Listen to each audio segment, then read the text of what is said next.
Bonjour à tous, j'espère que vous allez bien. Alors aujourd'hui, je voulais vous faire une petite review d'un jeu que j'ai déjà depuis un certain temps quand même, hein, mais que j'avais pas, que j'utilise quasiment pas en fait. Donc voilà. Finalement, c'est un jeu je l'ai redécouvert. C'est pour ça que je me suis dit tiens, je vais le refaire profiter aussi.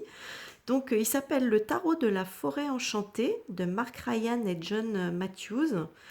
Les illustrations sont de Will Worthington et il est aux éditions Vega. Donc il est présenté dans une boîte. La boîte est assez grande hein, quand même. Voilà, comme ceci. Il y a 78 lames. Le livre fait 160 pages.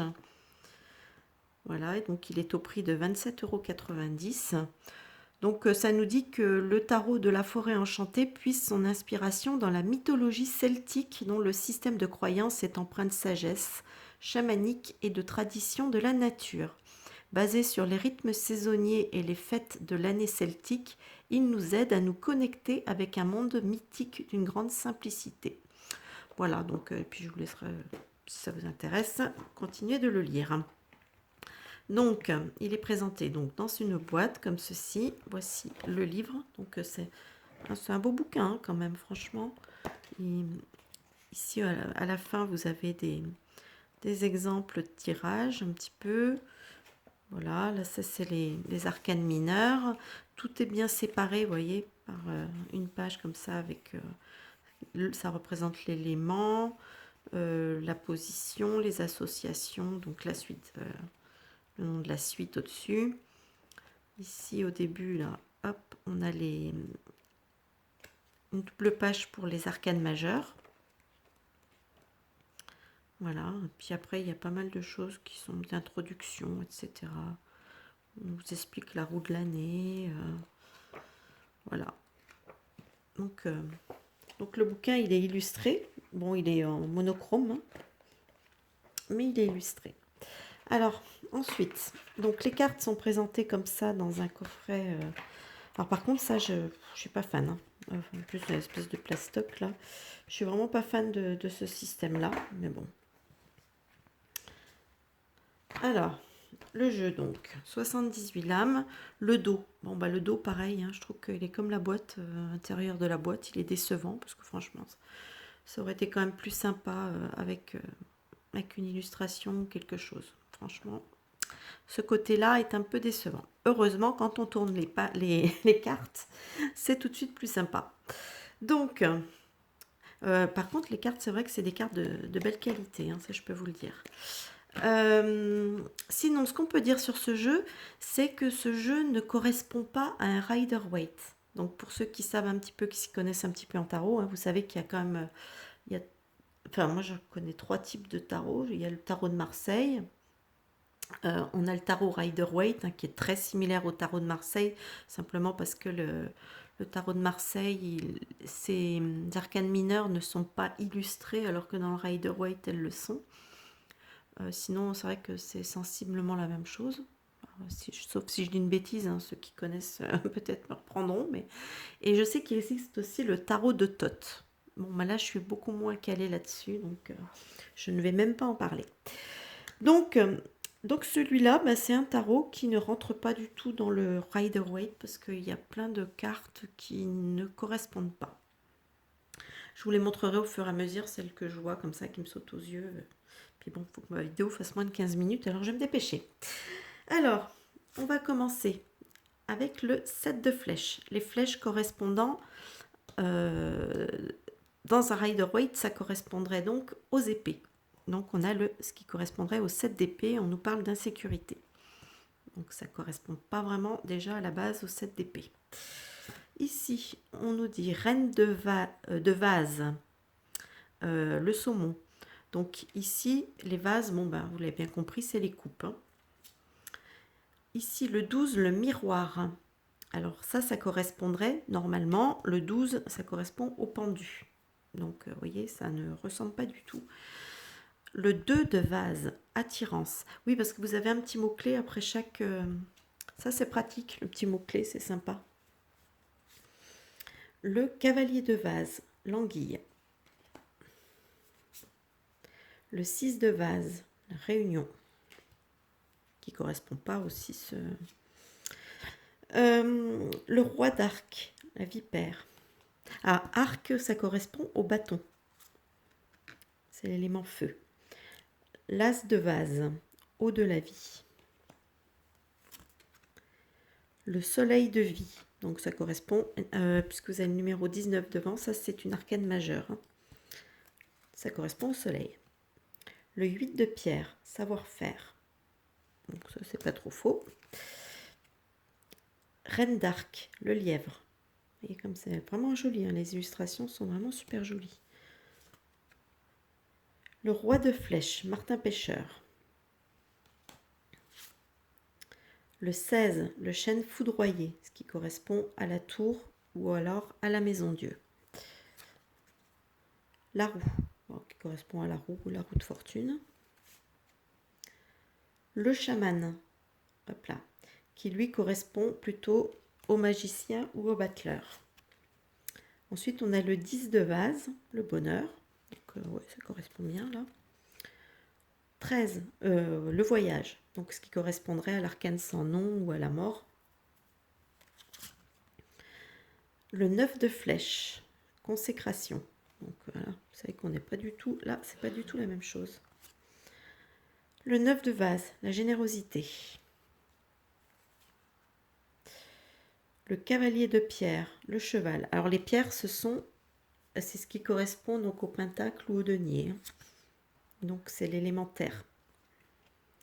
Le 4 de flèche, le repos. Le cavalier d'arc, le renard. Le 10 d'arc, les responsabilités. Le 3 de pierre, la créativité. Le 5 d'arc, l'émancipation. Alors qu'en fait, le 5, normalement, dans le 5 de bâton, c'est plutôt les conflits. Hein. Donc, vous voyez, c'est un peu... 2 de pierre, le défi. Le 7 de vase, le deuil. Alors qu'en fait, dans le Rider-Waite ou dans le Marseille, c'est le 5 qui serait le deuil. C'est pour ça que c'est pas évident. C'est pour ça que je dis vraiment c'est un tarot à part entière. Hein. Le roi de pierre, le loup. Le 8, le cerf. Donc le 8 correspond ici à la justice. La reine de flèche, le cygne. Le 9, 9, l'homme encapuchonné, je vais y arriver. Donc qui correspond bien à l'ermite, effectivement. Le 7 de pierre, la guérison. Donc, non. Le 18, la lune sur l'eau. Vraiment très jolie celle-ci. Donc ça correspond à la lune, arcane majeure. As de pierre, la base de la vie. La reine de pierre, l'ours. Le 4 de pierre, la protection. Le 5 de pierre, l'endurance. Le 3, la femme verte, correspondant à l'impératrice. Le 9 de pierre, tradition. Le 10 de pierre, la maison. Le 3 de flèche, la jalousie. Le 2 de flèche, l'injustice. Le 5 de vase, l'extase. Le 20, le grand ours, correspondant au jugement. Le 4 d'arc, célébration. L'as d'arc, étincelle de vie. Le 6 de pierre, exploitation. Le 9 d'arc, respect. Le 6 d'arc, l'abondance. Le 7 d'arc, le dégagement.